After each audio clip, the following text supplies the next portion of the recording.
Welcome. We've got a really dense stack of sources today. It's September 26, 2025.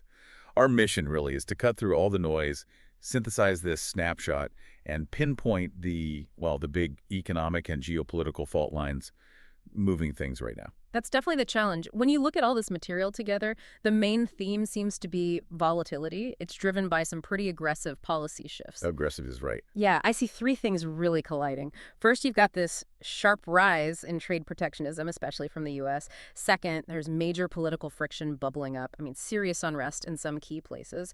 And third, these high-stakes transitions in defense tech and corporate accountability all happening at once. Yeah, these aren't just headlines, are they? Yeah. It feels like they're actively rewriting rules for supply chains, for diplomacy, almost in real time. We need to get into the specifics. Okay, let's unpack this. So the trigger for this latest shockwave seems to be Washington. We have to start with those new tariffs from Donald Trump. A huge 100% tariff on branded pharma and 50% on kitchen cabinets.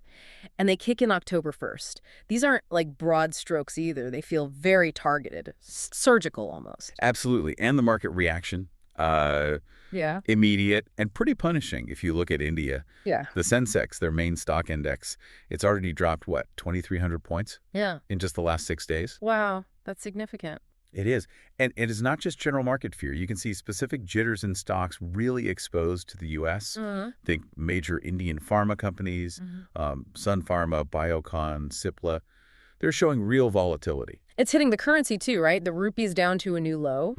The sources are saying it's a double whammy, these tough new tariffs, and that recent hike in H-1B visa fees. Well, that's where you trace the ripple effect. See, when H-1B fees jump, it restricts worker mobility. Right. That immediately cuts the flow of foreign exchange revenue coming back home. All right. It signals higher costs for big tech service firms, shakes confidence in that whole economic pipeline. That puts direct downward pressure on the rupee. So it's not just about goods. It's talent mobility, hitting the currency just as hard. Exactly. It's a classic example. But hang on, isn't some of this just market fear? I saw the Pharmexil chairman, Namit Joshi, saying the immediate impact on overall pharma exports is, quote, unlikely. He did say that. Because these tariffs only hit branded drugs, which is a smaller slice for India compared to generics. But the market tanks anyway, so what gives? That's the crucial context. The market isn't just reacting to what's happening now, it's reacting to the potential threat. The immediate fear is that this 100% tariff on branded stuff, it's just a test run. The real nightmare scenario, the fundamental disruption, happens if or when those tariffs get slapped onto the much, much bigger generic drug sector. Okay, so if generics get hit, it moves from market jitters to a potential catastrophe for the supply chain. Precisely. That what if is what's really spooking investors. And circling back to the H-1B thing, that ongoing uncertainty from the U.S. just adds to the overall economic pain, doesn't it? It does. I mean, even if a big player like Accenture says, only 5% of our U.S. staff are directly affected, the perception is still one of increased economic, warfare. That perception matters. It erodes confidence across the board. And here's where things get really interesting. These economic moves, they instantly become diplomatic tools, or weapons maybe. How so? Protectionism isn't just about trade balances. It's a lever. It can force nations, even neutral ones, to kind of shift their stance in ongoing global conflicts.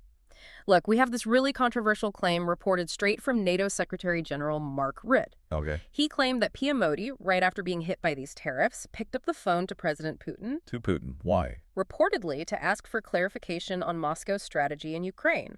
Now, this is presented strictly as a NATO claim in the source. Wow. Okay, hold on. If that report is even close to accurate, it suggests the U.S. hitting a strategic partner economically might have immediately pushed that partner to seek, maybe not alignment, but at least urgent understanding or reassurance from Russia about Ukraine. It certainly implies that. It shows just how fast economic actions can potentially destabilize delicate diplomatic balances. Unintended consequences, or maybe intended. Hard to say for sure. But the pressure finds the weak spots, right? And while that's shaking up the international scene, we're seeing intense political heat rising domestically, too. We have to talk about the situation reported in Leh. It sounds serious. Very serious. It's not just a protest anymore. Sources say the curfew is still clamped down, third day running. Yeah. The situation is extremely tense. Yeah. And the reports, they're grim. Accounts mention victims from the protests having bullet wounds. Bullet wounds, that suggests a level of violence that points to a real fundamental challenge to authority there. Absolutely. And the political reaction, it seems completely divided, which just shows how deep this crisis might be. Totally fractured. You've got the Ladakh LG, the top administrator there, immediately talking conspiracy, blaming outsider involvement. A classic deflection sometimes. Could be. But then on the other side, you have Sonam Wangchuk, the activist, speaking out about government pressure. And significantly, he mentioned his FCRA license status. Right, and for anyone listening globally, the FCRA license is key. It controls foreign funding for nonprofits, NGOs. Exact. When an activist brings that up, it often suggests political pressure is being applied through financial channels. It's a known tactic against dissent. It absolutely is. And the opposition is jumping on this. Omar Abdullah is quoted slamming the ruling party for making excuses about the violence. And Farouk Abdullah called for immediate, genuine talks with the people there. It really highlights a deep political split on how to handle this. So while that domestic fire burns, there's this other event, almost poignant, the defense sector saying goodbye to an icon. Ah, the MiG-21 farewell. Yeah, its final operational flight after, 62 years? 62 years of distinguished service. It's a big moment. Defense Minister Rajnath Singh was there in Chandigarh for the ceremony. He specifically called the jet a perfect example of deep India-Russia relations. A symbol of that long-standing tie. It was a trusted workhorse for decades. But there's an irony, isn't there? Its legacy, while strong, was also kind of marred by struggles with upgrades, getting spare parts over the years. A reminder that even strong, long-term defense partnerships have their complications, especially relevant now with all the other pressures. Okay, let's shift back to the U.S. political scene. That narrative of retribution seems to be really taking hold in the legal news. You were talking about the Comey indictment. Exactly. No. Former FBI Director James Comey, indicted on 2 charges alleging he lied to Congress back in 2020 about media leaks. That sends a massive signal through Washington, doesn't it? I mean, the former head of the FBI. Right. He says he's innocent, ready to fight it. But just the fact of the indictment, political analysts are widely calling it a clear escalation.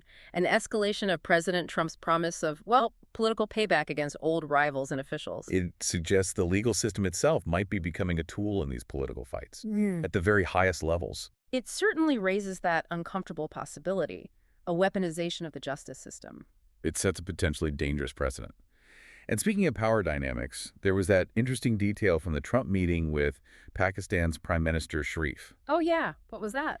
The sources specifically noted that Sharif was reportedly kept waiting for a full hour before the meeting started. 60 minutes. That kind of delay in diplomacy, it's rarely just an accident. You think it was intentional? Could be. Whether it's to reinforce who's in charge, assert dominance, or maybe just disorganization.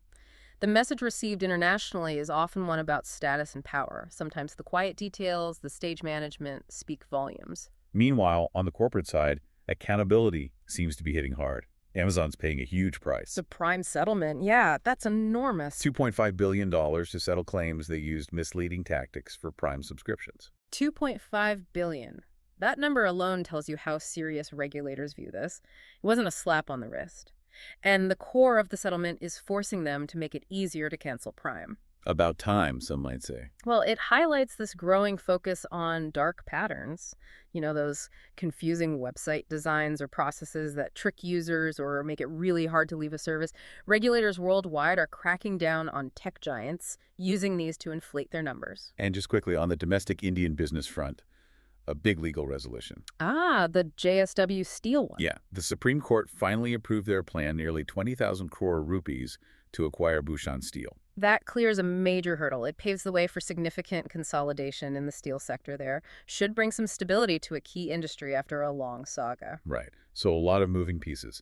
#ATRA. If you take a step back, trying to connect all these different threads, tariffs, geopolitics, domestic unrest, legal actions, the common theme running through almost every source today is destabilization, some intentional, some maybe reactive. Destabilization? Yeah, we're seeing a world really grappling with rapid shifts in power, with protectionist economics being used deliberately to shake up alliances, and political accountability is reaching everyone from CEOs to, well, former FBI directors. So what does this all mean? It means economic nationalism isn't just talk anymore. It's actively being deployed as foreign policy. Yeah. That old tension between globalization and protectionism, it feels like it's hitting a breaking point. A breaking point. Well, look at the market chaos from these tariffs, the H-1B issues, that reported Modi-Putin call.